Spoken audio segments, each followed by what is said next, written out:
Hello students, welcome to Anujadwa mathematics classes eight future institute of commerce. बच्चे आज हम BCom का 6th semester का एडवांस स्टैटिक्स का टॉपिक स्टार्ट कर रहे हैं। बच्चे आज हम जो चैप्टर स्टार्ट कर रहे हैं वो है चैप्टर नंबर 2। बच्चे चैप्टर का जो नाम है बच्चे वो है आपका प्रोबेबिलिटी डिस्ट्रीब्यूशन। प्रोबेबिलिटी डिस्ट्रीब्यूशन बच्चे हमारे पास यहाँ पर दो टाइप्स में है, एक है बाइनोमियल के थ्रू, एक है बच्चे पॉइजन डिस्ट्रीब्यूशन। अब बच्चे इन दोनों टॉपिक के ऊपर हमने इसके अंदर डिस्कस करना है, यही हमारा सेकंड चैप्टर दिया हुआ है। बच्चे इस लेक्चर को सुनने से पहले मैंने अपने YouTube चैनल पे और Facebook पेज पे दोनों जगह पर एक प्रोबेबिलिटी का चैप्टर डाला हुआ है क्लास 10th के लिए। इस चैप्टर को करने से पहले या ये लेक्चर सुनने से पहले आपने वो लेक्चर जरूर देखना है बच्चे। अगर वो लेक्चर आपने नहीं देखा तो आपको ये टॉपिक समझ नहीं आएगा, ध्यान रखना। उसमें बच्चे मैंने प्रोबेबिलिटी का सारा बेसिक बता रखा है, वो आपने बच्चे 10th लिखा हुआ, मैंने वहां पर क्लास 10th के लिए लिखा हुआ प्रोबेबिलिटी। आप एक ही लेक्चर बच्चे वो आपने अच्छे से सुनना है, 1 घंटे का लेक्चर है, उसके बाद आपने ये वीडियो देखनी शुरू करनी है, तो आपको बच्चे लेक्चर समझ भी आएगा अच्छे से और ये टॉपिक भी क्लियर हो जाएगा। ठीक है बच्चे, अब सबसे पहले हम अपना टॉपिक स्टार्ट करते हैं बाइनोमियल डिस्ट्रीब्यूशन। अब बच्चे हम बाइनोमियल डिस्ट्रीब्यूशन क्यों यूज करते हैं पहले ये बताता हूं आपको। देखिएगा, बाइनोमियल डिस्ट्रीब्यूशन बच्चे हम इसलिए यूज कर रहे हैं, जैसे मान लीजिए आपने एक कॉइन को टॉस किया, उसमें क्या आएगा, या तो हेड आएगा या फिर क्या आएगा, टेल आएगा। अगर आप 1 कॉइन को टॉस करते हो तो क्या आएगा, या तो हेड आएगा या फिर क्या आएगा, टेल। आपने 2 कॉइन को टॉस किया तो कितना आएगा बच्चे, head head, head tail, tail head या टेल टेल। मतलब इसमें हमारे 4 केस बन जाते हैं। आपको मैंने बताया था जनरल फॉर्मूला बता रखा, 2 की पावर n होता है। आप जितनी बार कॉइन को टॉस करोगे उतने टाइम्स आपका n कंसीडर हो जाएगा। जैसे आपने 2 टाइम्स टॉस किया तो आपका फॉर्मूला बनेगा 2 की पावर 2। कितना आ जाएगा बच्चे, 2 into 2, दैट मीन्स 4 बन जाएगा। मान लीजिए अगर आपने 3 कॉइन्स को टॉस किया है, ठीक है बच्चे, अगर 3 कॉइन्स को टॉस करते हैं तो 2 की power 3, that mean 2 into 2 into 2, तो आपका आंसर आ जाएगा 8। अब आपको 8 केस बनाने सिखाए हुए हैं। जब मेरा पिछला लेक्चर देखोगे तो उसमें सारी बातें मैंने आपको बताई हुई हैं। अब बच्चे एक चीज सोचिएगा, अगर आपने एक कॉइन को 10 बार टॉस कर दिया, एक कॉइन को कितनी बार टॉस कर दिया, 10 बार। अब मैं आपको कहता हूं 10 बार आपने टॉस किया कॉइन को, उसमें 2 हेड आने की चांस बताओ, 2 टाइम्स हेड आने की चांस बताओ, तो बच्चे 10 बार का सैंपल स्पेस बनाना पड़ेगा। एक तो वो बहुत ज्यादा कॉम्प्लिकेटेड हो गया, अगर हम उसको बनाना चाहें तो बहुत ज्यादा टाइम लग जाएगा, लार्ज नंबर ऑफ टाइम। ठीक है, तो उसके लिए हमने क्या किया, उस चीज को हमने कंप्रेस किया, मतलब उस चीज को हमने कम टाइम में कंज्यूम किया है by using the binomial distribution. Binomial distribution का हम यूज इसलिए करते हैं बच्चे, जब आपकी वैल्यूज ज्यादा बड़ी हो जाती है, मतलब मान लीजिए आपने एक कॉइन को 10 बार फेंक दिया, 20 बार फेंक दिया, 15 बार फेंक दिया, 8 बार फेंक दिया, तो उस चीज को यूज करने के लिए हमने किसको बनाया बच्चे, बाइनोमियल डिस्ट्रीब्यूशन को। अगर आपका 1, 2 बार 3 बार कॉइन, तो आप नॉर्मल प्रोबेबिलिटी निकाल सकते हो, जैसे आपको मैंने पिछले लेक्चर में बताया होगा, आप सुनना उसमें। तो बच्चे अदरवाइज आपके पास ज्यादा बार आपने कॉइन को थ्रो किया है, तो उसको सोल्व करने के लिए हम क्या यूज करते हैं बच्चे, बाइनोमियल डिस्ट्रीब्यूशन यूज करते हैं। अगर आप एक कॉइन को 1000 बार फेंक देते हैं, 500 बार फेंक देते हैं, 100 बार फेंक देते हैं, जैसे जैसे हम नंबर ऑफ कॉइन्स को बढ़ाते जाएंगे वैसे वैसे हमारा डिस्ट्रीब्यूशन चेंज होता जाएगा। थोड़े कॉइन है तो नॉर्मल मान ले 1, 2, 3 कॉइन, तो हम नॉर्मल प्रोबेबिलिटी वैसे ही निकाल सकते हैं। आपके 5, 7, 10, 15 कॉइन है तो आप बच्चे क्या यूज करोगे, बाइनोमियल डिस्ट्रीब्यूशन। आपके कॉइन और ज्यादा हो गए, 50 हो गया, 100 हो गया, 150 हो गया, तो आप कौन सा यूज करोगे, पॉइजन डिस्ट्रीब्यूशन। इसके बाद आपके कॉइन मान लीजिए 2000 हो गए, 50,000 हो गए, 5000 हो गए, इस टाइप के आपके नंबर ऑफ कॉइन की क्वांटिटी ज्यादा हो गई, तो आप एक यूज करते हैं नॉर्मल डिस्ट्रीब्यूशन, जो इससे अगला चैप्टर आएगा। तो बच्चे एक्चुअली क्या है, ये डिपेंड ऑन द क्वांटिटी के ऊपर कॉइन डिपेंड होकर चलता है। ठीक है, तो हम सबसे पहले आज स्टार्ट कर रहे हैं बाइनोमियल डिस्ट्रीब्यूशन। ध्यान से देखना बच्चे, बाइनोमियल डिस्ट्रीब्यूशन हम क्यों यूज कर रहे हैं ये आपको मैं बता चुका हूं। आपकी क्वांटिटी जब लार्ज होने लग जाती है तो सबसे पहले हम किसको यूज कर रहे हैं, बाइनोमियल डिस्ट्रीब्यूशन। इसका मैं आपको एक और फॉर्मूला समझाया, तो मैंने यहाँ पर क्या लिखा हुआ है, दोबारा भी लिख देता हूं, ध्यान से देखिएगा। मैंने यहाँ लिखा है P x equals to R। बच्चे यहाँ पर आपकी बुक में यहाँ पर स्मॉल x लिखा हुआ है। और एक बात और बच्चे मैं आपको पॉइंट क्लियर कर दूं, मैं इस बुक में से करवा रहा हूँ, एडवांस स्टैटिक्स के नाम से बुक है, वीके की है बच्चे। ठीक है, तो आपके पास जो भी बुक को आप देख लेना, टॉपिक में आपको करवा रहा हूँ उसमें से, इसमें आपको ऑलमोस्ट सारे टॉपिक मिल जाएंगे आपके, ध्यान रखना। हाँ जी, अब बच्चे यहाँ पर देखिएगा, इस बुक में जो है यहाँ पर, या कई बुक और जो भी आप यूज कर रहे हो यहाँ पर हमने कैपिटल X लिखा, इक्वल्स टू में यहाँ पर आपका लिखा हुआ है स्मॉल r। कई बुक में यहाँ पर स्मॉल x लिखा हुआ है, वो आपकी चॉइस है। आप यहाँ पर r नाम देना चाहे तो r दे सकते हैं, और आप यहाँ पर स्मॉल x नाम देना चाहे तो स्मॉल x नाम भी दे सकते हैं। मैं आपको इसकी डिटेल में सारी बातें बता रहा हूँ, ध्यान से सुनना। इसका जो फॉर्मूला होता है बच्चे वही होता है NCR, फिर आएगा बच्चे P की पावर R, क्या आ जाएगा बच्चे, p की पावर r, फिर आएगा डॉट q की power n minus r। q की पावर क्या होगी बच्चे, n में से r को माइनस करके इसके ऊपर लिख देंगे। अब ये सारी क्वांटिटी क्या है, इनके बारे में आपको डिटेल में बताता हूं, ध्यान से सुनिएगा। n जो होता है बच्चे वो आपका होता है टोटल ट्रायल्स। n को हम क्या बोलते हैं, टोटल ट्रायल्स। क्या आपने एक कॉइन थ्रो किया, कितनी बार थ्रो किया, 5 बार 6 बार, वो आपका n बन जाएगा।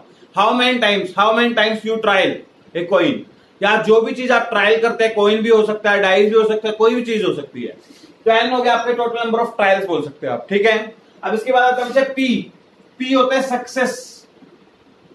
क्या होता है बच्चे, p सक्सेस। और ये ध्यान रखना, ये जो हमने p निकालना है ना, या सक्सेस निकालना है, जैसे आपने एक कॉइन को टॉस किया, ठीक है, उसमें हेड आने के चांस कितने हैं, 1, टेल आने के चांस कितने हैं, 1।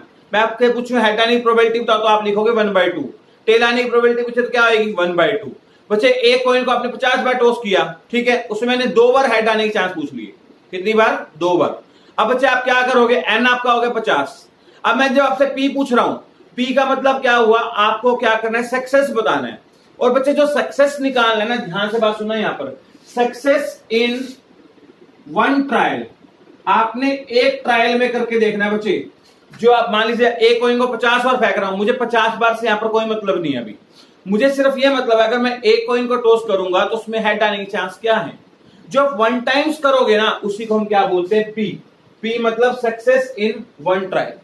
अब बच्चे क्या होता है, क्या को बोलते हैं बच्चे फेलियर इन 1 टाइम्स या 1 ट्रायल्स, फेलियर इन 1 टाइम्स या 1 ट्रायल्स बोल सकते हो आप, ठीक है। हाँ जी बच्चे, अब देखिएगा एक खास बात और, p प्लस क्या का जो टोटल होता है वो हमेशा क्या होता है बच्चे, 1। मतलब प्रोबेबिलिटी का जो टोटल होता है वो हमेशा कितना होता है बच्चे, 1 होता है।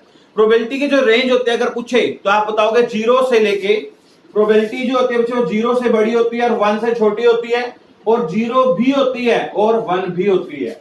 आप बोल सकते हैं 0 से बड़ी और 0 लेस देन और इक्वल्स टू 1, ये आपकी प्रोबेबिलिटी की रेंज होती है।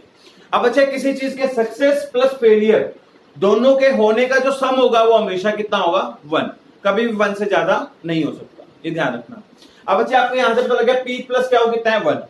बाई चांस मान लीजिए आपको p का आंसर निकालना है तो आपका फॉर्मूला बन जाएगा 1 माइनस क्या बन जाएगा बच्चे, 1 माइनस क्या।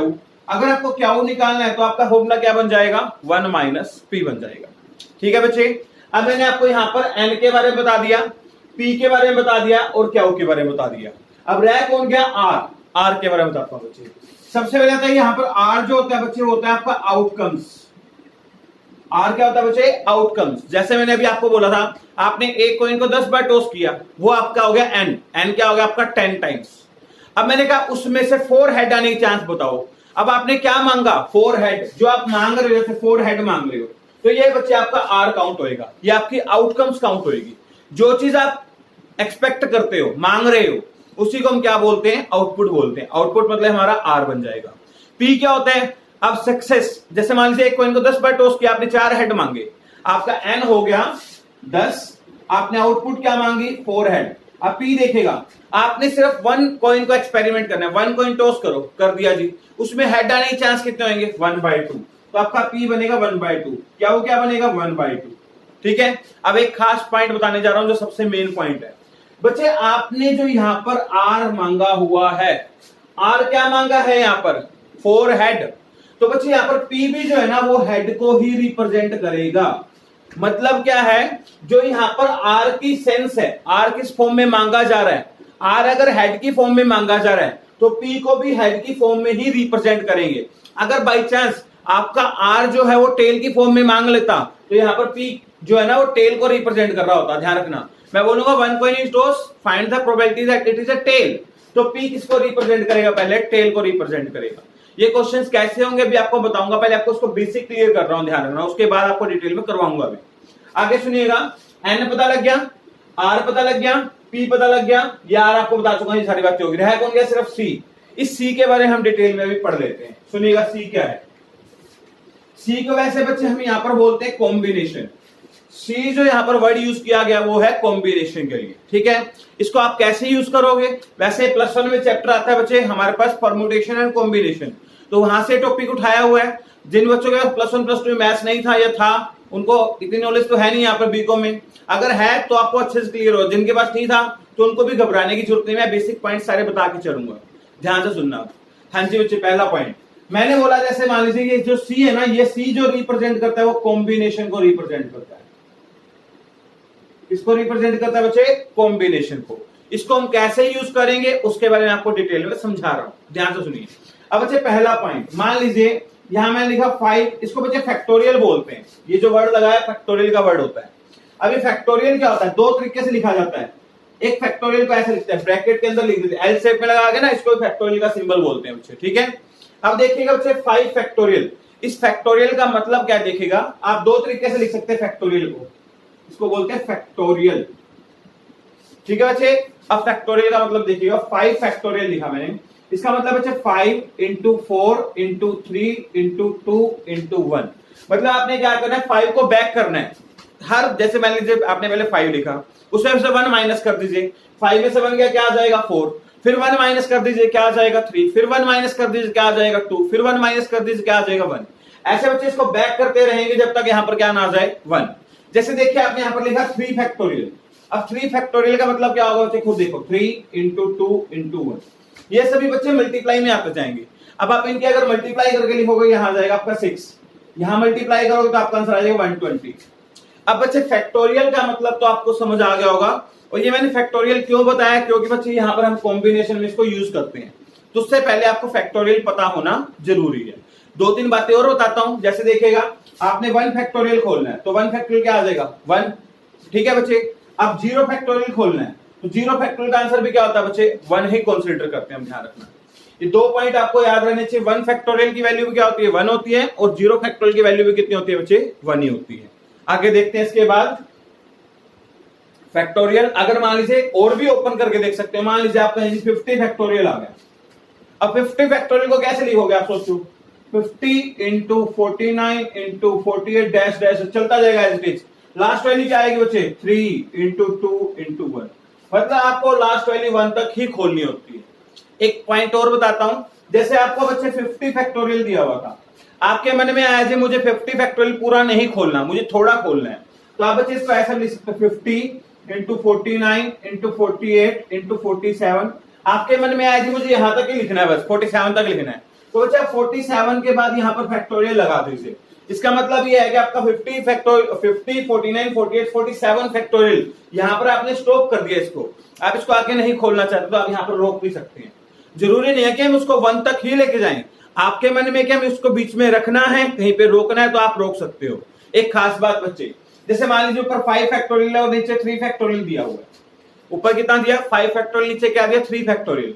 अब देखो मैंने 5 फैक्टोरियल को ओपन किया, 5 इंटू 4 इंटू 3, मैंने 3 पे लाके यहां पर फैक्टोरियल लगा दिया, मैंने इसको रोक दिया। अब नीचे क्या लिखा हुआ है 3 फैक्टोरियल, बच्चे ये दोनों वैल्यू आपकी मैच कर रही है, ऊपर भी 3 फैक्टोरियल है नीचे भी 3 फैक्टोरियल है, तो दोनों 3 फैक्टोरियल से 3 फैक्टोरियल क्या कर दो कैंसिल कर दो। अब बच्चे बाकी क्या बच गया 5 4 जा 20 आ जाएगा, ठीक है। अब एक तो हमने इसको शॉर्टकट में यूज किया, कई बच्चे इसको ऐसे यूज करते, देखो 5 फैक्टोरियल को 5 इंटू 4 इंटू 3 इंटू 2 इंटू 1 पूरा खोल लेंगे, अब 3 फैक्टोरियल को भी खोल लेंगे, फिर वो 3 2 1, तो लास्ट वाले तीनों आंसर तो कट ही गए, बात तो वही है ना। अब बस ये ध्यान रखना फैक्टोरियल को आप कहीं पे रोकना चाहते हैं वो आपकी मर्जी है, वैसे वो जाता 1 तक लास्ट वैल्यू, आप कहीं रोकना चाहें तो उसके ऊपर वहां पर फैक्टोरियल लगा दीजिए। जैसे मुझे यहाँ पर कट करना था ऊपर नीचे वाली वैल्यू को, तो मैंने वहां पर रोक लिया था, वो मेरी सिचुएशन के ऊपर डिपेंड करता है कि मुझे उससे कैसे चलाना है। तो बच्चे फैक्टोरियल के बारे में पता लग गया। अब आते हैं हम अपने कॉम्बिनेशन पे, ये कॉम्बिनेशन ये जो सी है इसके बारे में आपको डिटेल में बताता हूं। देखिए अब मान लीजिए मैं एनसीआर दिया हुआ है, क्या दिया हुआ है एनसीआर, एन का मतलब हो गया टोटल ट्रायल, सी का मतलब हो गया कॉम्बिनेशन, आर का मतलब हो गया आउटपुट। अब जैसे मैं इसको एक्सपेरिमेंट में करके दिखाता हूं, देखिए बच्चे वैसे इसका जो फॉर्मूला होता है वो ये होता है एन फैक्टोरियल, इसका पूरे का फॉर्मूला होता है N factorial N minus R factorial और यहां पर आ जाएगा आर फैक्टोरियल।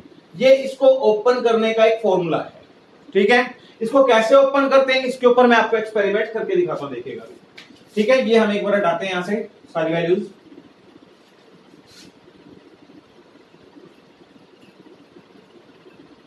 हाँ जी। अब हमने क्या फॉर्मूला लिखा था एनसीआर का, यहां दोबारा लिख देता हूं NCR, N factorial n minus R factorial और यहाँ पर आ जाएगा आर फैक्टोरियल। ठीक है बच्चे, अब इसको सोल्व करना सिखाते हैं।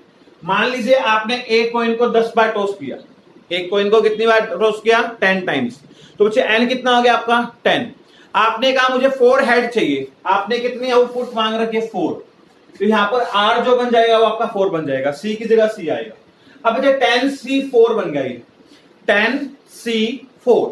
अब 10c4 को आप कैसे ओपन करोगे, लगाओ फॉर्मूला ये वाला, इसके अकॉर्डिंग बच्चे ये बनेगा n फैक्टोरियल। n कौन है हमारा 10, यहां लिख दोगे 10 factorial divide by 10 minus r, मतलब क्या है 10 माइनस 4 फैक्टोरियल ब्रैकेट के अंदर, फिर डॉट, ये मतलब मल्टीप्लाई में है, r फैक्टोरियल, r कौन है हमारा 4 फैक्टोरियल, ये बनेगा बच्चे। अब आप इसको सोल्व करोगे और चेक करोगे आपका आंसर क्या आता है। हाँ जी बच्चे, 10 फैक्टोरियल का मतलब 10 फैक्टोरियल लिख दिया, 10 माइनस 4 कितना आ गया बच्चे 6 फैक्टोरियल डिवाइड बाय 4 फैक्टोरियल।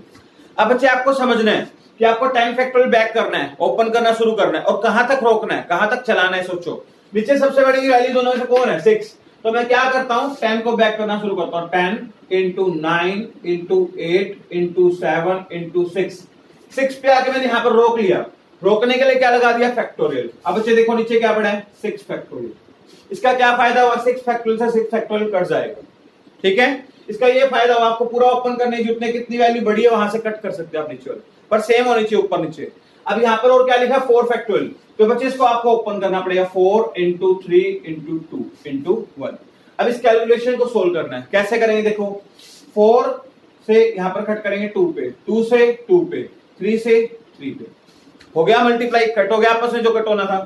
3 7 जा कितना आ जाएगा 21, और 21 को मल्टीप्लाई करना है 10 से, तो कितना आ जाएगा 210, तो आपका आंसर आ जाएगा बच्चे 210। इससे मतलब ये प्रूव हो गया 10c4 का जो सॉल्यूशन होता है बच्चे वो कितना होता है 210 होता है।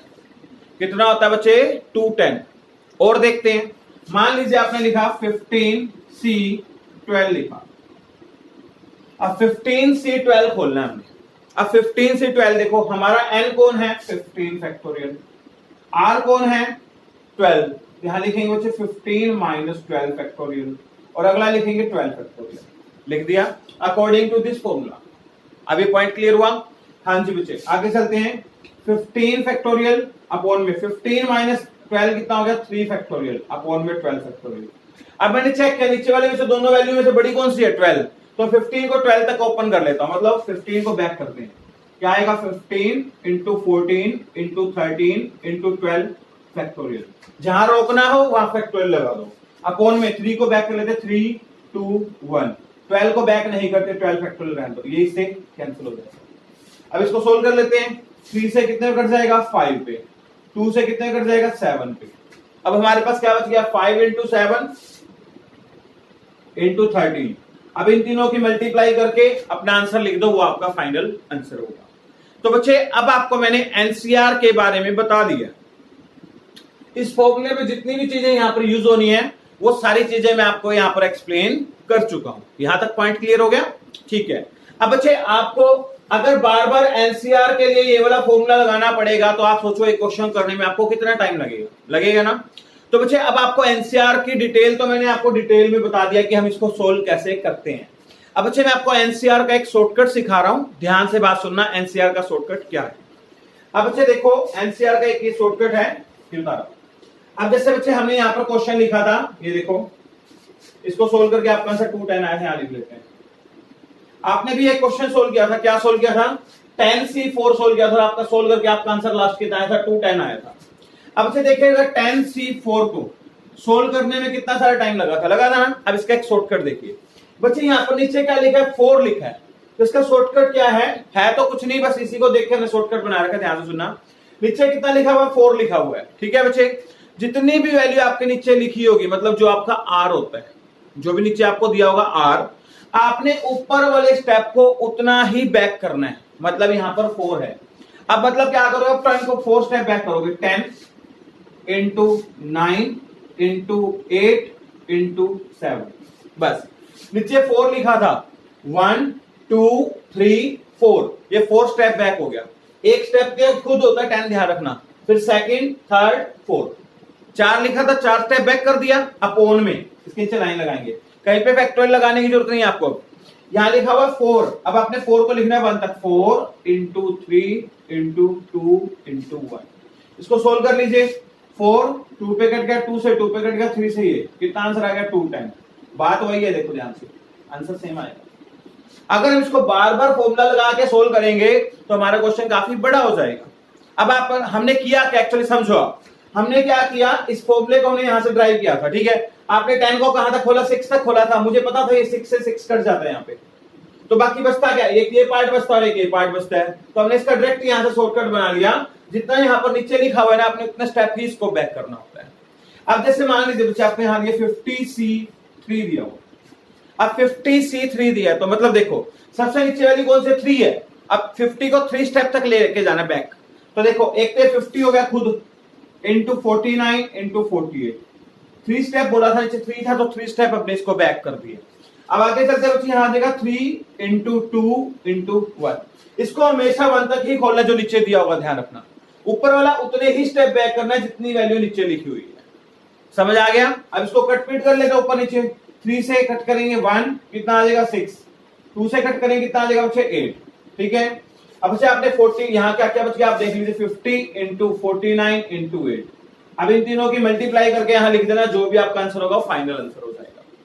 तो बच्चे देखो, मैंने बायनोमियल थ्योरम यूज करने के लिए आपको सारे इसके जो भी यहां पर हमने यहां पर फॉर्मूला लिखा हुआ है उसकी सारी डिटेल आपको एक एक पॉइंट मैंने क्लियर कर दिए हैं। अब बच्चे आपको ये पॉइंट क्लियर हो गया होगा, तो अब मैं आगे आपको एक्सरसाइज स्टार्ट करवाता हूं इसकी, जो हमारे पास 2.1 है, उससे रिलेटेड मैं आपको एग्जांपल और प्रैक्टिकल करवाऊंगा कुछ। तो ध्यान से समझना बच्चे, आज हम जो एक्सरसाइज स्टार्ट करने जा रहे हैं वो है बायनोमियल डिस्ट्रीब्यूशन के ऊपर।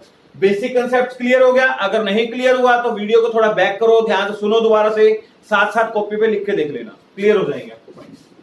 और एक पॉइंट और बता दिया, इससे और अच्छे से क्लियर करना है तो 10th क्लास की जो मैंने वीडियो डाली हुई है मेरे यूट्यूब चैनल पे भी और फेसबुक पेज पे भी है। यूट्यूब चैनल का नाम है अनुज उद्धवा मैथमेटिक्स क्लासेस, और सेम फेसबुक पे यही नाम है। आप वहां पर पेज को लाइक भी करके रखें ताकि कोई और नई नोटिफिकेशन आएगी आपके काम के लिए तो बता दूंगा आपको साथ में, ठीक है बच्चे। हाँ जी, देखिए बच्चे, अब हम इसको स्टार्ट कर रहे हैं आगे, जो हमारे पास यहां दिया हुआ है इसके बाद वाला। अब हमारा जो फर्स्ट क्वेश्चन है बच्चे, यहां पर आपकी बुक में दिया हुआ पेज नंबर 95 से स्टार्ट कर रहा हूं। पेज नंबर 95 में फर्स्ट एग्जांपल लिखा हुआ है, ध्यान से सुनिएगा। इसके फर्स्ट एग्जांपल में क्या बात बोल रहा है वो आपको मैं एक्सप्लेन कर रहा हूं, ध्यान से सुनिए। इसने बोला a fair coin is tossed thrice. इसने वर्ड यूज किया ए फेयर, फेयर मतलब ये वाला वर्ड यूज किया FAIR। फेयर का मतलब क्या होता है बच्चे, आइडेंटिकल, ठीक है। A fair coin is tossed thrice. आपने एक फेयर कॉइन को, फेयर का मतलब ऐसे इसने जो यूज किया है इसका मतलब ये हो जाएगा, सॉरी आइडेंटिकली फेयर को आप बोल सकते हैं, इसमें मतलब कुछ भी हमने फिक्सिंग नहीं की गई है, मतलब कोई भी चीज चेंजिंग नहीं की गई है। फेयर कॉइन जो मतलब एक नॉर्मल कॉइन है, ये बोल रहा है बच्चे a fair coin is tossed thrice. आपने एक फेयर कॉइन को 3 बार टॉस किया। आगे पढ़ते हैं, फाइंड द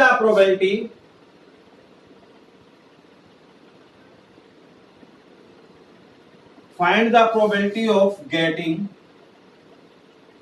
अभी किस किस चीज की प्रोबेबिलिटी हमारे से पूछ रहे हैं। फर्स्ट पार्ट इसने पूछा है एग्जैक्टली 2 हेड, आपको 2 हेड आने की प्रोबेबिलिटी बतानी है, एग्जैक्टली 2 हेड। सेकेंड पॉइंट क्या पूछ रहा है बच्चे, अब इसने पूछा सेकेंड पॉइंट में at least 2 head, at least 2 head. Third point में क्या पूछ रहा है बच्चे हमारे से, ये थर्ड पॉइंट में अपने से पूछ रहे हैं एटमोस्ट 2 हेड। ये पूछा गया बच्चे। पहले पॉइंट में हमारे से पूछा हुआ है एग्जैक्टली 2 हेड, दूसरे पॉइंट में एटलीस्ट 2 हेड, तीसरे पॉइंट में एटमोस्ट 2 हेड। ये बात हमारे से इसने पूछी है। अब ध्यान से सुनिएगा पॉइंट। हाँ जी, अब इसका सॉल्यूशन हम कैसे करेंगे वो आपको एक्सप्लेन कर रहा हूं। ये हमारा क्वेश्चन है। क्वेश्चन आपको मैंने पूरा डिटेल में बता दिया। क्या दिया हुआ है, a fair coin is tossed thrice. आपने एक फेयर कॉइन को 3 बार टॉस करना है। Find the probability of getting exactly 2 head. First part है पूछा है, सेकंड है पूछा है एटलीस्ट 2 हेड, थर्ड पार्ट है पूछा है एटमोस्ट 2 हेड। तो इसका मतलब क्या है हम इसको समझ के चलेंगे। सबसे पहले देखिएगा, a fair coin is tossed, कितनी बार टॉस किया आपने, थ्राइस। तो सबसे पहले आपका जो एन हो गया वो कितना हो गया, 3 हो गया। एन कितना हो गया 3। अब आगे क्या कह रहा है, फाइंड द प्रोबेबिलिटी। क्या फाइंड करना है, जो भी हमें आउटपुट पूछी जाती है उसको हम क्या बोलते हैं, R. Find the probability of getting, पहला फर्स्ट पार्ट करना है शुरू, पहले फर्स्ट पार्ट की बात कर रहे हैं। एन आपका 3 हो गया, एग्जैक्टली 2 हेड। आपसे आर में पूछा गया 2 हेड आना चाहिए। आपको एन पता लग गया, आपको आर पता लग गया। अब हमें अगर ये वाला फॉर्मूला यूज करना है तो आपके सामने फॉर्मूला भी बताया, तो क्या है, बाइनोमियल थ्योरम का P bracket start capital X is equal to R। Formula हमने प्रॉपर वे में लिखा हुआ यहां पर, NCR P की पावर R डॉट क्यू की पावर N माइनस R। ये हमारा फॉर्मूला है। हमें N पता लग गया, R पता लग गया। अभी हमें क्या नहीं पता लगा, एक तो P नहीं पता लगा और एक क्या नहीं पता लगा, क्यू। तो बात समझिएगा, पहले आप P की बात करते हैं और P यहां पर किसको रिप्रेजेंट करेगा, हेड को। P यहां पर किसको रिप्रेजेंट करेगा, हेड को। क्यों, क्योंकि हमारे से आउटपुट में क्या पूछा गया, हेड से रिलेटेड बात पूछी गई है। R की और P की जो सेंस है वो बिल्कुल सेम होनी चाहिए। अगर ये हेड की बात करे तो ये भी हेड की बात ही करेगा, अगर टेल की बात करे तो ये भी टेल की बात को ही रिप्रेजेंट करेगा। ये पॉइंट सबसे मेन है इसका। हाँ जी, अब देखिएगा, मैंने आपको P क्या बताया था शुरू में, याद होगा, मैंने बोला था आप 1 टाइम्स के ऊपर जो ट्रायल करेंगे। अब आप नॉर्मल बात सोच के देखिए, आपने कॉइन को टॉस किया, एक कॉइन में या तो हेड आता है या फिर टेल आता है। आपने कहा जी मुझे हेड चाहिए, तो बच्चे हेड आने के चांस कितने हैं, 1 डिवाइड बाय टोटल केस कितने हैं, 2, 1/2 आंसर आ जाएगा। तो आपका P का जो आंसर है बच्चे वो 1/2 है। ठीक है, इसको तरीके से लिख लेते हैं, P हमारा कितना आ गया, 1/2। ठीक है बच्चे, अब अगला पॉइंट, आपको पता है P प्लस क्यू जो है 1 के इक्वल होता है। अगर आपको क्यू का आंसर निकालना है तो क्या करोगे, 1 माइनस P कर दोगे, P को उठा के उधर ले जाएंगे। अब आगे चलते हैं, Q is equal to 1 minus P के लिए कितनी है, 1/2। यहां रख दीजिए, इसको बच्चे सोल्व कर लेते हैं, एलसीएम लेके 2 एलसीएम आ गया 2 माइनस 1, तो आपका आंसर क्या आ जाएगा, 1/2। तो बच्चे यहां पर जो हमारा क्यू का आंसर है बच्चे वो आ रहा है 1/2 आते। P पता लग गया, क्यू पता लग गया, R पता लग गया, N पता लग गया। अब हम अपने क्वेश्चन पे चलते, देखिएगा। हाँ जी, अब अपने क्वेश्चन ने पूछा हुआ है पहले पार्ट में एग्जैक्टली 2 हेड आना चाहिए, तो यहां पर लगाते हैं X। R की जगह पर आपने पूछा 2 हेड आना चाहिए, 2H लिख देते हैं। हाँ जी, N टोटल कॉइन कितने हैं, 3। क्या कितने ट्रायल्स हैं, 3 ट्रायल्स हैं। R N 3 C R। R कितना है बच्चे आपका 2, यहां पर 2 लिख देंगे। P कितना है बच्चे आपका 1/2, यहां लिख देंगे 1/2 की पावर R। R कौन है नीचे 2, यहां 2 बन जाएगा। क्या वो कितना है बच्चे 1/2 की पावर कितनी हो जाएगी, N माइनस R। 3 माइनस 2 कितना हो जाएगा, 1। दोबारा N माइनस R, N कितना है 3 माइनस R कितना है 2। ऐसे भी लिख सकते हैं आप, कोई दिक्कत नहीं है। आगे चलते हैं। अब बच्चे आपको मैंने यहाँ इसको सोल्व करना सिखाया था, यहाँ पर 3C2 लिखा हुआ है। सोल्व करने का शॉर्टकट सिखाया था, शॉर्टकट ही लगाना है यहाँ पर आपने। अब 3C2 नीचे 2 लिखा है तो 2 स्टेप बैक करो, 3 into 2। अब 2 स्टेप बैक करने के लिए बोला था क्योंकि नीचे 2 था, तो 3 into 2 हो गया। अब नीचे 2 है तो उसको 1 तक खोलो, 2 into 1। तो ये वाला पार्ट अपना सोल्व होके यहाँ पर आ गया। अब आगे देखते हैं, यहाँ पर लिखा 1/2 की पावर 2, तो इसको लिख देंगे 1/2 into 1/2। इसका मतलब ये है कि 1/2 को 2 टाइम्स लिखना है, लिख दिया। अब यहाँ 3 में से 2 गया, कितना आ जाएगा, 1 आ जाएगा, यहाँ पर 1 लिख लीजिए। मतलब ये 1/2 की पावर 1 है तो 1/2 हो गया सोल्व यहाँ तक। अब अच्छे देखिए, ये इससे कट रहे हैं, कट कर दीजिए। और कोई वैल्यू कट रही है आपस में, नहीं कट रही। अब देखिएगा 3 है ऊपर और ये सारे 1 है, 3 को 1 से मल्टीप्लाई करेंगे ऊपर 3 आएगा। यहाँ पर 2 2 जा 4, 4 2 जा 8, 8 को 1 से करेंगे 8, तो आपका आंसर आ जाएगा बच्चे 3/8। कितना आंसर आ जाएगा बच्चे, 3/8 आ जाएगा। तो ये बच्चे हमारे फर्स्ट पार्ट का आंसर है। हमने किस कंसेप्ट को यूज किया, बाइनोमियल डिस्ट्रीब्यूशन को। अब बच्चे कहेंगे जी यहाँ पर तो 3 ही कॉइन थे, तो बाइनोमियल डिस्ट्रीब्यूशन की क्या जरूरत है। कोई बात नहीं, बिना अगर मान लीजिए आप उससे नहीं कर रहा था, आप नॉर्मल कर लो। नॉर्मल कैसे करते हैं, जो 10th क्लास की वीडियो बनाई उसमें जाकर देख लेना, आपको मिल जाएगा वहां पे पॉइंट। ठीक है, अभी मैंने आपको इसको बाइनोमियल डिस्ट्रीब्यूशन से यूज करना सिखा दिया। अब बच्चे अब इसके सेकंड पार्ट पे चलते हैं, वाले सेकंड पार्ट पे। सेकंड पार्ट में क्या कह रहा है देखिएगा, यहां पर मैं सेकंड पार्ट बना लेता हूं। एन आपका 3 रहेगा, आर आपका चेंज होगा, यहाँ पर आर के लिए चेंज होगी, पी और क्या वो आपका सेम रहेगा। हाँ जी बच्चे, आगे हम इसको सोल्व करेंगे। यहाँ पर देखिएगा, अब अपने से क्या वर्ड पूछ रहा है देखिएगा, सेकंड पार्ट है, पूछ रहा है एटलीस्ट 2 हेड। इसका मतलब क्या है कि जैसे मान लीजिए आपने एक कॉइन को 3 बार टॉस किया, ठीक है, आपने कहा भाई कम से कम मेरे पास 2 हेड आनी चाहिए।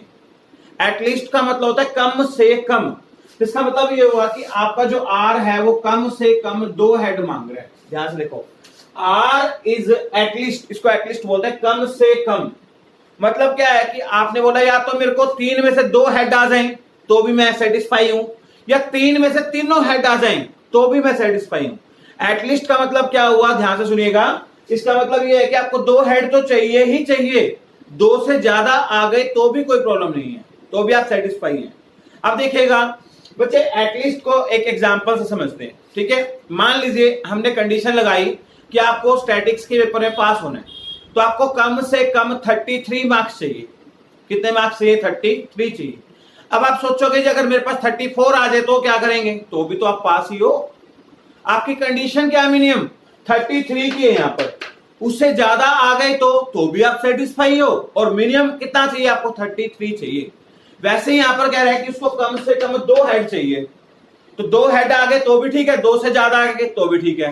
2 से ज्यादा कितने आ सकते हैं? 3। 3 से ज्यादा कितने आ सकते हैं? 4। कई बच्चे सोचेंगे कि 4 आ जाए, यहां पर 4 नहीं आ सकता। क्यों? ध्यान सुनिए, जो अपना आर होता है ना, वो कभी भी एन से बड़ा नहीं हो सकता, एन के बराबर हो सकता है। अब या तो देखो अपना यहां पर जो केस बनेगा वो ये बनेगा कि आपको जो प्रोबेबिलिटी निकालनी है वो इसकी निकालनी है, कम से कम 2 head, at least 2 head. At least 2 head में 2 केस बनेंगे, देखिएगा कौन कौन से।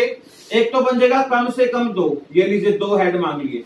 पहला केस इक्वल टू लीजिए 2 हेड, प्लस हो सकता है कि मुझे 2 हेड ना आए और कितने हेड आ जाएं? 3 भी आ सकते हैं। 3 आ गए तो भी मैं सेटिस्फाई हूं। अब आपके माइंड में आ रहा है जी यहाँ पर प्लस क्यों लगा? इसका रीजन और बताता हूं बच्चे। जब आपको कंफर्मेशन नहीं है, आपको पता ही नहीं कि 2 हेड आएंगे या 3 हेड आएंगे, जब हमें कंफर्मेशन नहीं है तो बीच में प्लस लगेगा, और कंफर्मेशन है तो बीच में क्या लगेगा? मल्टीप्लाई लगता है।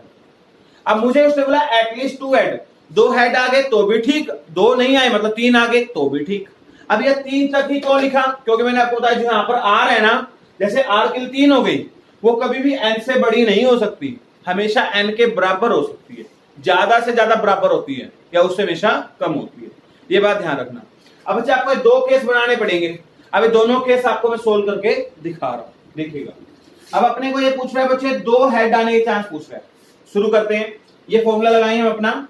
और एक बात और बताऊं, ये वाला पार्ट तो पिछले वाले एग्जांपल में भी करवाया मैंने, फर्स्ट पार्ट में यही तो था एग्जैक्टली 2 हेड। इसका आंसर तो आप बच्चे वहां से भी उठा सकते हो, नहीं अगर आपको आता तो दोबारा बताए थे, कोई बात नहीं। देखिएगा एन कितना है हमारा? 3, इस फॉर्मूले में लगा रहे हैं। सी आर कितने हैं? 2। पी कितने हैं? ये रहा पी है हमारा 1/2 की पावर कितने लिखनी है? आर, आर कितना है बच्चे? 2। क्याऊ कितने हैं? यहां पर देखा क्याऊ भी 1/2 है। क्याऊ की पावर क्या लिखनी है? N minus are. एन कौन हमारा? 3, आर कौन है? 2।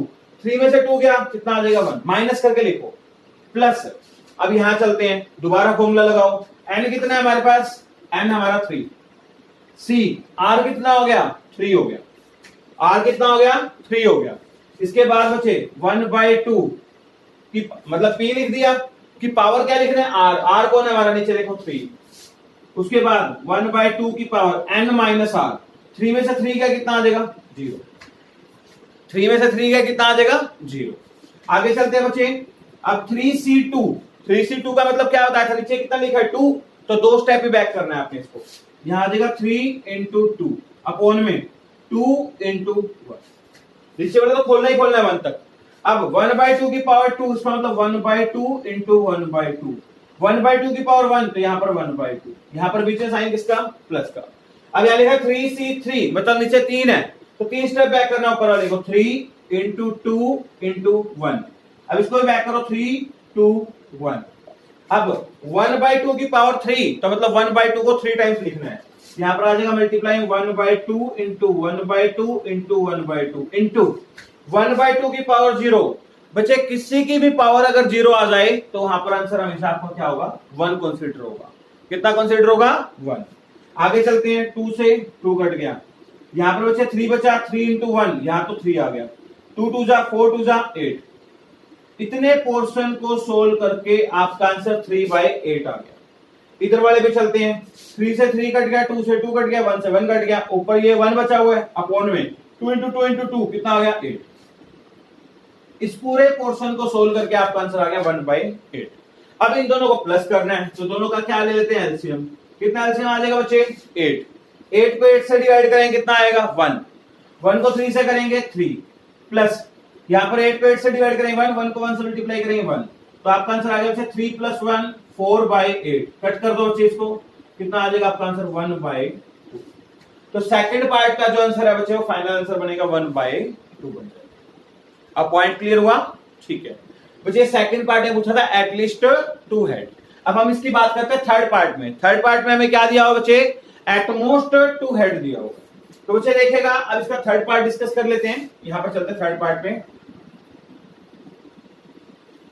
हाँ जी बच्चे, एटमोस्ट अब देखेगा आपका N3 ही रहेगा क्योंकि 3 ट्रायल्स हैं, P और Q भी सेम रहेगा।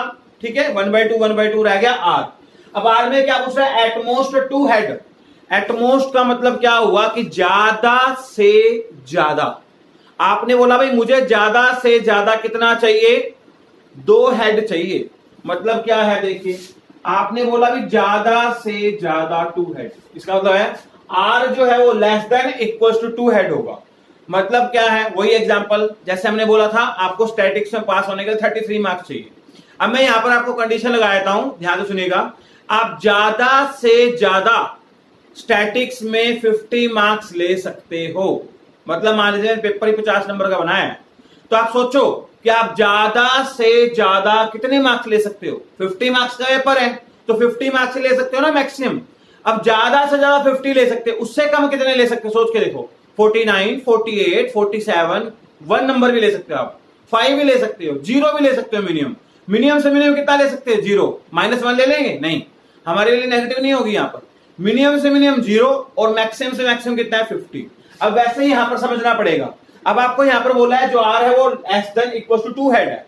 एटमोस्ट 2 हेड का मतलब समझते हैं, देखिएगा यहां पर आपको बोला है एटमोस्ट 2 हेड। ये सिंबल समझ आ गया? अगर सिंबल नहीं लगाना आता तो यहां पर वर्ड लिख देना एटमोस्ट 2 हेड बोला हुआ है। अब एटमोस्ट 2 हेड का मतलब क्या हुआ कि आप ये बोल रहे हो कि मुझे ज्यादा से ज्यादा 2 हेड चाहिए। मैं यहां से इसलिए लिखना शुरू कर रहा हूं ताकि आपको समझ आ जाए। ज्यादा से ज्यादा 2 हेड, ठीक है, और चलते हैं। कंफर्म है? नहीं, 2 हेड आ गए तो भी ठीक। 2 से कम कितना आ सकता है? 1 हेड भी आ सकता है, ये भी ठीक है। 1 हेड से कम कितना आ सकता है? 0 हेड भी आ सकता है बच्चे। आप मानिए एक कॉइन टॉस कर रहे हो, पहला कॉइन टॉस किया, टेल आ गया, दूसरा कॉइन टॉस किया, फिर टेल आ गया, तीसरा कॉइन टॉस किया, फिर भी क्या आ गया? टेल। तो हेड कितनी बार आया? 0 बार आया ना। तो ये पॉसिबिलिटी भी हो सकती है, इससे कम नहीं हो सकता क्योंकि नेगेटिव में हमारा नहीं होगा, ये ध्यान रखना। प्रोबेबिलिटी कभी भी नेगेटिव पे वर्क नहीं करती, ठीक है, ये ध्यान रखना। हाँ जी, इसको सोल्व करने का तरीका, फॉर्मूला यही लगेगा, हर बार तीनों पे लगेगा। शुरू करते हैं, देखिएगा अब 0 हेड, R के लिए कितनी यहाँ पर? 0। शुरू करते हैं, N देखिए, N कितना हमारा? 3, C R की जगह 0, 3C 0 लिख दिया बच्चे। हाँ जी, आगे चलते हैं। इसके बाद P कितना है? 1/2 की पावर R कितना है? 0। क्या कितना है? 1/2 की power N minus R, N कितना है? 3 - 0 तो कितना आ जाएगा? 3 आ जाएगा। Plus X equal to 1H, एक हेड आने की चांस। N कितना है आपका? 3, C R कितना है बच्चे आपका? 1। आगे यहां पर R की जगह लिख दिया 1। P कितना है? 1/2 की पावर कितना लिखना है बच्चे? P की पावर R। यहां पर R कौन लिखे? यहां देखना है 1 है यहां पर। क्या हो कितना है? 1/2 की पावर 3 - 1 2, मतलब N माइनस R। आगे चलते हैं, प्लस 3C R कितना है? 2, 1/2 की पावर R कितना है? यहां पर लिख दिया 2, 1/2 3 - 2 1। मतलब बार बार ये फॉर्मूला लगेगा, इंडिविजुअल सभी स्टेप पे ध्यान रखना। अब बच्चे पहला पॉइंट, एक पॉइंट नया और बताया था, ध्यान से सुनिएगा। जैसे बच्चे आपका NCN या NC0, या तो ये दोनों बराबर हो वैल्यू या फिर नीचे 0, तो उसका आंसर हमेशा 1 होता है। कैसे होता है बताता हूं। जैसे मान लीजिए भी आपने 3C3 खोला था, आपने पिछले स्टेप में खोला था। जैसे 3C3 पिछले वाले सेकंड पार्ट में करवाया था हमने आपको, तो आपने क्या किया था? देखो 3 × 2 × 1/3 × 2 × 1 किया था। सोल्व करके आपका आंसर क्या आ गया था? 1। ऐसे बच्चे अगर मान लीजिए आप 3C0 खोल लोगे, यहाँ पर 0 है तो इसका मतलब स्टेप तो बैक करना ही नहीं। अगर इस बच्चे, जिन बच्चों को समझ नहीं आता है 1 कैसे आएगा 0 वाला, तो ध्यान से देखिए बच्चे। इसको बनाने के लिए आप अपना प्रॉपर फॉर्मूला लगा के देखिए एक बार। प्रॉपर फॉर्मूला, हमारा फॉर्मूला क्या था? n फैक्टोरियल अपॉन में n minus r factorial upon में r फैक्टोरियल। 3 फैक्टोरियल, 3 में से 0 गया, क्या आ जाएगा? 3 फैक्टोरियल। 0 फैक्टोरियल का आंसर होता है 1। 3 फैक्टोरियल से 3 फैक्टोरियल करके आंसर क्या आ जाएगा 1। इसलिए बोल रहा हूं बच्चे ये मतलब NCN या NC0 आए तो वहां पर आंसर हमेशा क्या होता है 1। या ऐसा क्यों बता रहा हूं, देखो यहाँ पर 3C0 जिसका मतलब क्या हो जाएगा यहाँ पर 1। इस पार्ट की जगह 1 कंसीडर होगा। 1/2 की पावर 0 तो इसका आंसर भी क्या काउंट होगा 1। अब 1/2 की पावर 3 मतलब 1/2 को 3 टाइम्स मल्टीप्लाई करना है, 1/2 इंटू 1/2 इंटू 1/2 तो आपका आंसर आ जाएगा 1/8 प्लस 3C1 मतलब नीचे 1 लिखा है, एक स्टेप बैक, एक स्टेप तो बच्चे खुद होता है, ध्यान रखना 3 ही आ जाएगा अपॉन 1। 1/2 की पावर 1 मतलब 1/2 इंटू 1/2 की पावर 4 और सॉरी 2 1/2 इंटू 1/2 2 टाइम्स कर दिया। आगे चलते हैं बच्चे, इसके बाद 3C2 यहां देगा 3 इंटू 2 2 इंटू 1 इंटू 1/2 की पावर 2 मतलब 1/2 को 2 टाइम्स मल्टीप्लाई करना है, यहां देगा 1/2 इंटू 1/2 1/2 की पावर 1 1/2। सही है बच्चे, कैलकुलेशन ध्यान से करना, गलती ना हो। पहले पार्ट को सोल्व करो, यहां तो सोल्व होकर आपका आंसर आ गया 1/8 प्लस यहां पर 3 को इनसे मल्टीप्लाई करिए, पूरा पार्ट ऐसे आपका ध्यान रखना 3 इंटू 1 इंटू 1 इंटू 1 तो 3 आ जाएगा अपॉन में 2 इंटू 2 इंटू 2 कितना आ जाएगा 8 प्लस ये बच्चे 2 से 2 कट रहा है, बाकी 3 आ गया अपॉन में 8। बच्चे इसका एलसीएम ले लेते हैं, इसका एलसीएम कितना आ गया 8, कितना एलसीएम आ गया 8 को 8 से डिवाइड करें 1 ऊपर आ जाएगा 1 प्लस 8 को 8 से डिवाइड करें 1 को 3 से करेंगे 3 8 को 8 से डिवाइड करेंगे 1 को 3 से करेंगे 3 तो बच्चे आपका आंसर यहां पर आ जाएगा 7/8 सोल्व होने के बाद। तो ये बच्चे आपको मैंने इसका थर्ड पार्ट का आंसर बता दिया। ये बच्चे मैंने क्वेश्चन डिटेल में इसलिए करवाया है, एक एक पॉइंट इसलिए क्लियर किया, जब आपका बेसिक कंसेप्ट धीरे धीरे क्लियर होगा तो आपको कंसेप्ट कोई भी क्वेश्चन करके देख लेना बिल्कुल इजी लगेगा। और इसलिए मैं बार बार रिपीट कर रहा हूं, ये लेक्चर सुनने से पहले प्रोबेबिलिटी का बेसिक लेक्चर जरूर सुन लेना क्लास 10th का। अगर आपने वो सुन लिया तो इसमें आपको एक भी दिक्कत नहीं आएगी। डायरेक्ट ये वीडियो देखोगे तो प्रॉब्लम आएगी ही आएगी। अगर अभी भी आप यहां देख रहे हो वीडियो तो इसको स्टॉप करो, पहले 10th क्लास के लेक्चर में जाओ, प्रोबेबिलिटी वाले में चैप्टर नंबर 15 के नाम से वहां पे वो आप करो बच्चे, फिर आपका क्वेश्चन होगा। नेक्स्ट एग्जांपल पढ़ते हैं बच्चे, देखिएगा नेक्स्ट एग्जांपल अब ये क्या कहते हैं उसके बारे में आपको मैं बताता हूं। देखिए हाँ जी, नेक्स्ट एग्जांपल में एक बार मैं इसकी स्टेटमेंट रीड आउट करूंगा अच्छे से, फिर आपको पॉइंट क्लियर कर दूंगा। हाँ जी, नेक्स्ट एग्जांपल में बच्चे हमने इसने ये हमें बोल रहा है 4 कॉइन आर टॉस्ड साइमल्टेनियसली। अब बच्चे आपने क्या करना है, 4 कॉइन को साइमल्टेनियसली फेंकना। साइमल्टेनियसली का मतलब लगातार, एक कॉइन के बाद दूसरा, दूसरे का तीसरा, तीसरे का चौथा। तो सबसे पहले समझो, आपको जो सेकंड क्वेश्चन में क्या दिया, एन जो दिया है बच्चे वो कितना दिया 4, मतलब आपने एक कॉइन को कितनी बार टॉस कर दिया 4 टाइम्स टॉस कर दिया। आगे क्या करें, what is the probability of getting. अब ये प्रोबेबिलिटी मांग रहा है, पहला पार्ट लिख रहा हूं, किस चीज की प्रोबेबिलिटी मांग रहा है, कहता है नो हेड, मुझे कोई भी हेड नहीं चाहिए, नो हेड, इसका मतलब क्या हो गया 0 हेड मांग रहा है। अब देखिएगा जो आपसे मांगा गया है मतलब ये आपका आर हो गया, आर कितना होगा 0 हेड। अब बात रहेगी पी और क्यू, अभी आपको समझाया था पी और क्यू आपके माइंड में खुद ही फिट होना चाहिए। अब पी देखते हैं, पी यहां पर किसको रिप्रेजेंट कर रहा होगा, हेड को रिप्रेजेंट कर रहा होगा, किसको, हेड को। अब सोचो एक कॉइन को टॉस करो, हेड आने की चांस बताओ 1/2, और क्या ना आने की चांस कितने हुए, वो भी 1/2 होंगे। कैसे निकलेगा, याद है P प्लस क्या किसके इक्वल है 1 के, तो क्या हो जाएगा 1 माइनस P हो जाएगा। ठीक है, अपने को यहां पर P पता लग गया, क्या पता लग गया। अब अपना क्वेश्चन यहां पर पहला पार्ट दिया हुआ है, आर क्या चाहिए 0 हेड चाहिए। एक्सपेरिमेंट लगाते हैं, देखिए अपना जो फॉर्मूला है वो ऊपर लिखा हुआ है, यहां पर P x equals to capital X equals to R, R कितना है बच्चे आपका 0 हेड। अब आपने यहां पर 0 हेड मांगा है, N कितना है 4, C R की जगह पर कितना रख देंगे बच्चे 0, P कितना है 1/2 की पावर, क्या फॉर्मूला है P की पावर R, R कितना है 0, क्या वो कितना है 1/2 की पावर 4 माइनस 0 4, यहां पर आ जाएगा 4C0 4, सॉरी 4C0 क्या आ जाएगा 1। मैंने आपको बताया था किसी के नीचे अगर 0 तो वहां पर आंसर क्या लिखेंगे 1, किसी की भी पावर 0 उसका आंसर 1। 1/2 की पावर 4 मतलब 1/2 को 4 टाइम्स लिखना है, 1/2 1/2 1/2 1/2, सभी के ऊपर मल्टीप्लाई करें ऊपर तो 1 आ जाएगा, 2 इंटू 2 4 इंटू 2 8 इंटू 2 16, तो 1/16 आपका आंसर हो जाएगा। हो गया पॉइंट क्लियर। इसी का बच्चे जो सेकंड पार्ट दिया हुआ है वो आपको मैं बताता हूं। सेकंड पार्ट में क्या पूछ रहा है बच्चे, नो टेल। सेकंड पार्ट में पूछ रहा है आपसे नो टेल। अब आपको कोई भी टेल नहीं चाहिए। अब एक बात ध्यान से सुनिएगा, मैंने आपको बोला था जो पी की सेंस है और आर की सेंस मैच करवानी पड़ती है। अगर आप एक कॉइन को 4 बार टॉस कर रहे हो और आप कहते हो मुझे नो टेल, कोई भी टेल नहीं चाहिए, इसका मतलब क्या आप 0 टेल मांग रहे हो। नो टेल का मतलब क्या हुआ, 0 टेल। क्या आप 0 टेल को ऐसे लिख सकते हो कि मुझे 4 हेड चाहिए?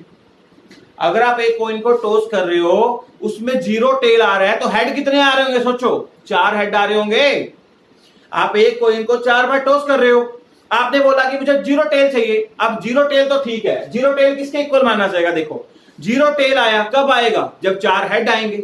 या तो आप इसको 0 टेल लिख लो या फिर आप इसको 4 हेड भी लिख सकते हो। तो आपका आर जो है वो ये कंसीडर हो जाएगा। आर अगर देखा जाए हेड की फॉर्म में तो 4 काउंट होगा, अगर टेल की फॉर्म में काउंट करें तो 0। अब मैंने इसको ऐसा क्यों लिखा, ये माइंड में आता है क्वेश्चन। मैंने आपको बताया पी की सेंस और आर की सेंस सेम रखनी पड़ेगी। टेल को मैंने किसकी फॉर्म में कन्वर्ट करवा लिया, हेड की फॉर्म में। अब इस क्वेश्चन को सोल्व करके देखिएगा। P X equal to R, हम ये लेंगे अब यहां पर 4 हेड लेंगे। 4 हेड लिखना है, 4 हेड लिख लो। यहां 0 टेल लिखना है तो पी को फिर टेल की फॉर्म में लिखो। पी की जगह पर टेल लिखेंगे, टेल कितना आएगा 1/2 ही आएगा, पर लिखना किसकी फॉर्म में पड़ेगा, टेल में। एक बात आता हूं, यहां पर पी और क्या का आंसर बाई चांस सेम है तो कोई फर्क नहीं पड़ रहा कि यहां पर अगर हेड लिखे या टेल लिखे तो आंसर सेम आ रहा है। लेकिन अगर पी और क्या वो अलग अलग होते फिर क्या करते आप, फिर आपका आंसर गलत हो जाता है। यहां पर ध्यान रखना, इसलिए मैं आपको समझा रहा हूं प्रॉपर वे में ध्यान रखना। तो यहां पर मैं 4 हेड कंसीडर करके चल रहा हूं, 0 टेल का नाम 4 हेड है। अब फॉर्मूला लगाते हैं, एन कितना है हमारा 4, ये रहा। सी आर भी कितना हो गया 4, पी कितना है अपना 1/2 की पावर आर, आर कितना है आपका 4, क्या वो कितना है 1/2, यहां 4 में से 4 गया 0। अब 4C4 इसको सोल्व करते हैं। 4C4 मतलब है आपको बताया था एक तो 4NC0, दो बातें बताई थी आपको, NC0 और एक NCN, ये दोनों का आंसर हमेशा क्या होता है 1। या ये दोनों बराबर हो या नीचे 0 आए तो इसका आंसर हमेशा क्या होगा 1। अब ये दोनों बराबर हैं तो इसका आंसर सीधा 1 लिख लीजिए। इसको 1 नहीं पता हो प्रॉपर खोल के देख लेना, 1 ही आएगा। आगे 1/2 की पावर 4 मतलब 1/2 1/2 1/2 1/2, 4 टाइम्स लिख दिया। अब 1/2 की पावर 0, किसी की पावर 0 उसका मतलब क्या होता है 1। अब इसकी मल्टीप्लाई करेंगे, ऊपर आ जाएगा 1, नीचे आ जाएगा 2 × 2 × 2 × 2, तो कितना आ जाएगा 16, 1/16 आंसर आ जाएगा। ठीक है बच्चे, आगे चलते हैं। इसका थर्ड पार्ट हमारे से अभी क्या पूछ रहा है वो डिस्कस करते हैं। थर्ड पार्ट है, पूछ रहे बच्चे 2 हेड ओनली, आपको सिर्फ 2 हेड चाहिए, 2 हेड ओनली। तो बच्चे जो आपका आर है वो 2 हेड मांगा गया। तो देखिएगा formula, P X equal to 2h, अब 2 हेड पूछ रहा है। एन कितना हो गया हमारे पास, एन दिया हुआ 4, सी आर कितना है 2, पी कितना है आपका 1/2 की पावर आर 1/2, क्या वो की पावर 4 - 2 2। अब इसको सोल्व करेंगे, 4C2 दो स्टेप बैक करना है, 4 × 3 2 × 1, 4 × 3 2 × 1, आगे 1/2 की पावर 2 1/2 × 1/2, 1/2 की पावर 2 1/2 × 1/2, 4 से 2 पे कट गया, 2 से 2 पे कट गया। अब आपका आंसर बचा यहाँ पर 3 × 1 × 1, तो ऊपर तो आ जाएगा 3, नीचे 2 × 2 4 × 2 8, 3/8 आपका आंसर हो जाएगा, 3/8 आपका आंसर हो जाएगा। समझ आ गई बात बच्चे? अब देखिएगा ध्यान से, 1 मिनट।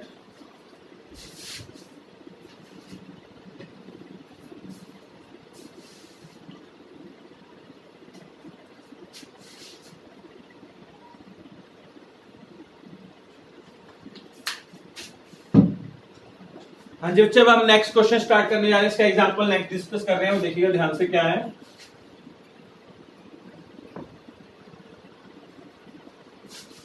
नेक्स्ट एग्जांपल बच्चे, एग्जांपल नंबर 4। अब ध्यान से सुनिएगा, 4 नंबर एग्जांपल करवा रहा हूं।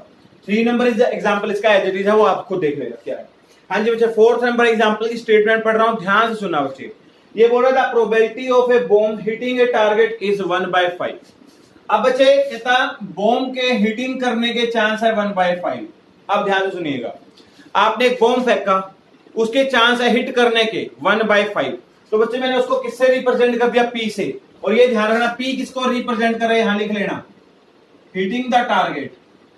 हिटिंग करने के चांस का मतलब वो हिट करेगा, 1/5 चांस है। अब आपको पता है पी प्लस क्या वो किसके इक्वल होता है बच्चे, 1 के। तो क्या वो कैसे निकालेंगे, 1 - पी, पी के लिए यहां भर दो, 1 माइनस 1/5। आगे सोल्व करेंगे, इसका एलसीएम आ गया 5, 5 माइनस 1 4/5। पी पता लग गया, क्या पता लग गया। और ये जरूरी नहीं है कि हमारा पी सही है, गलत भी हो सकता है। जब तक हम क्वेश्चन को लास्ट तक नहीं पढ़ेंगे तब तक क्लियर नहीं होगा, ध्यान रखना, ठीक है। क्योंकि आपको मैं पूरी साइंस पढ़ के बताऊंगा, तब समझाऊंगा क्या मतलब है। मैंने मान लिया पी को हीटिंग माना, एक बार लेट कर रहे हैं, अभी पूरा क्वेश्चन पढ़ते हैं आगे। आगे बोल रहा है 2 bomb are enough to destroy the bridge. अब कहता है बच्चे आपको 2 बॉम्ब है ना, वो इनफ है एक ब्रिज को डिस्ट्रॉय करने के लिए। आगे बोल रहे हैं if 6 bomb are fire to the bridge. अब अपने पास टोटल मिला के 6 बॉम्ब है, एन टोटल कितना है 6। आपने 6 बॉम्ब फायर किए।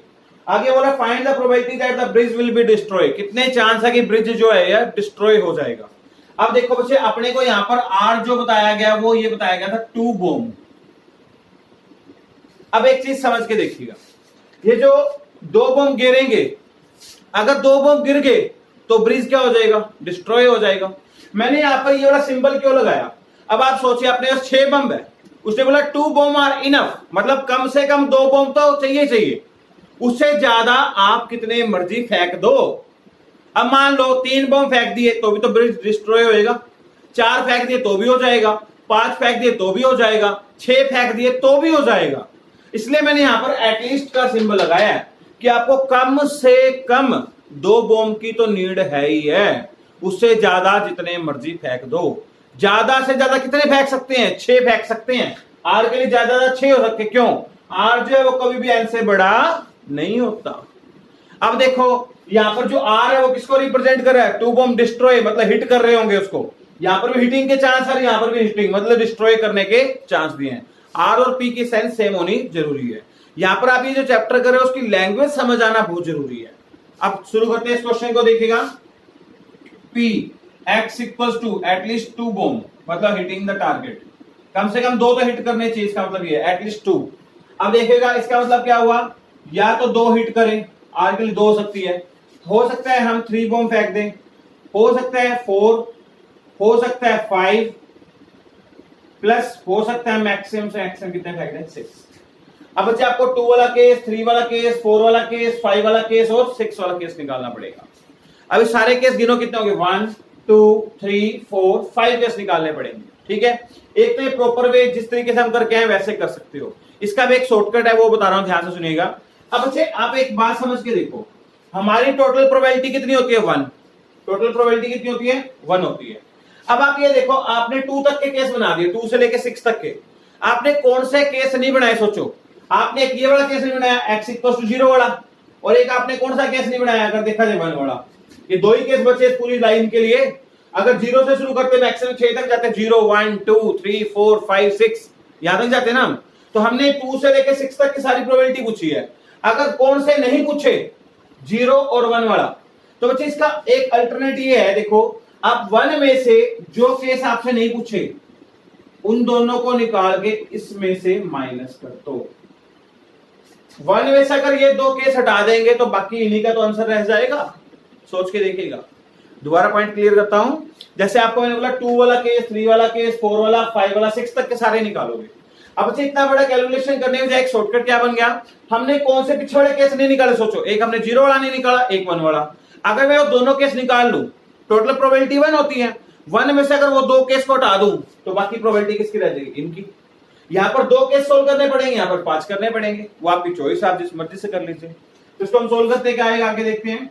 1 माइनस एक्स इक्वल टू 0, हाँ जी शुरू करते हैं। एन कितना है हमारा 6, सी आर कितना है 0, पी कितना है बच्चे 1/5 की पावर 0, क्या वो कितना है, क्या वो है आपका 4/5 की पावर 6 माइनस 0 6।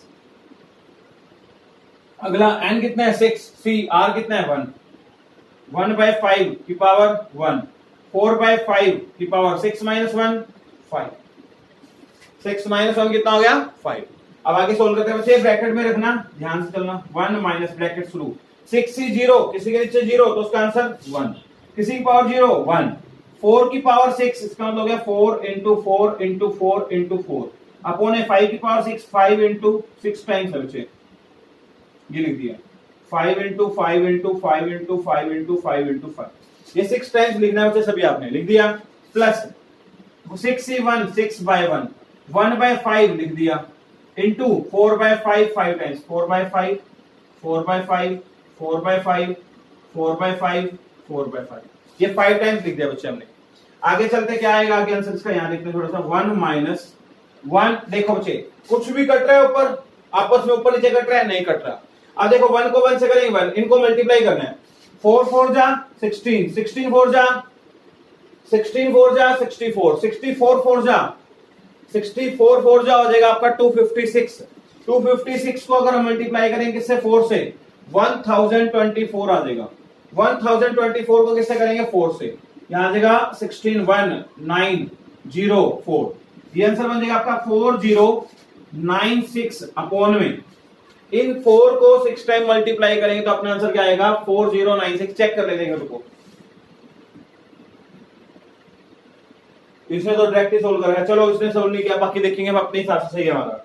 5 इंटू 5 25, ये देखो इसको 25 बन गया, 25 बन गया, 25 इंटू 25 625, 625 को 25 से करेंगे 15,625, 15,625 प्लस, हाँ जी यहां पर कुछ कट रहा है, नहीं कट रहा, यहां से शुरू कर, नीचे वाला तो सेम आएगा बच्चे, 15,625, ऊपर वाला देख लेते हैं, 4 इंटू 4 16, 16 इंटू 16 20, 256, 256 इंटू 4 1024, 1024 को 6 से करना है, 6 4 जा 24, 12 और 2 14, 1 1 आ जाएगा यहाँ पर, आ जाएगा 6, यहाँ पर लिखते हैं बच्चे 6144, 6144। अब बच्चे इन दोनों को हमने क्या करना है, प्लस कर लेना है, मतलब इन दोनों का एलसीएम ले लो, इन दोनों का एलसीएम क्या आ गया, 15,625 आ गया, इन दोनों को सीधा प्लस ही करना है बच्चे, 4096 प्लस 6144। अब आगे सोल्व करते हैं बच्चे, यहां पर सोल्व कर लेते हैं, 1 माइनस, हाँ जी इन दोनों को प्लस करेंगे कितना आ जाएगा, 4 प्लस 6 10, 1 आ जाएगा, 10 1 14, 1 इधर आ जाएगा 2, हाँ जी इसके बाद आ गया अपने पास यहाँ पर 10 डिवाइड बाय 15,625। अब बच्चे इन दोनों का एलसीएम लेते हैं, स्क्रीन से 1 लगा के, इन दोनों का एलसीएम आ जाएगा 15,625, यहाँ चला जाएगा 15,625 माइनस 10,024, 240, यहाँ पर सही है, हाँ जी बिल्कुल सही है। इसमें से इसको माइनस करें तो बच्चे अपना आंसर आ रहा है 5385 डिवाइड बाय 15,625। इसको कट करके आप सोल्व करो तो बच्चे आपका फाइनल आंसर आ जाएगा 0.345, 0.345, और मिनिमम वैल्यू में इसको लिखना है स्मॉलेस्ट वैल्यू, जितना आप लिख सकते हो, कट करके भी लिख सकते हो। ठीक है बच्चे, तो आज के लिए हमारा इतना लेक्चर कंप्लीट है। तो बच्चे मैंने आपका सेकंड चैप्टर स्टार्ट करवाया है, चैप्टर का नाम आपको बता दिया, binomial distribution and Poisson distribution, वैसे इसको बोलते हैं प्रोबेबिलिटी डिस्ट्रीब्यूशन। डिस्ट्रीब्यूशन हम 3 तरीके से कर सकते हैं, बायनोमियल, पॉइसन और एक नॉर्मल डिस्ट्रीब्यूशन, 3 तरह का होता है। आज मैंने आपको बायनोमियल डिस्ट्रीब्यूशन स्टार्ट करवाया है। बच्चे आप अपने फ्रेंड्स को भी बता सकते हैं, वीडियो आ रही है, और अपने मेरे पेज को, फेसबुक पेज को और यूट्यूब चैनल को सब्सक्राइब करके रखें नेक्स्ट वीडियो के लिए, ताकि आपके नोटिफिकेशन ऑटोमेटिक आ जाएगा। ठीक है बच्चे, thank you, have a nice day. Practice कर लेना बच्चे एक्सरसाइज की।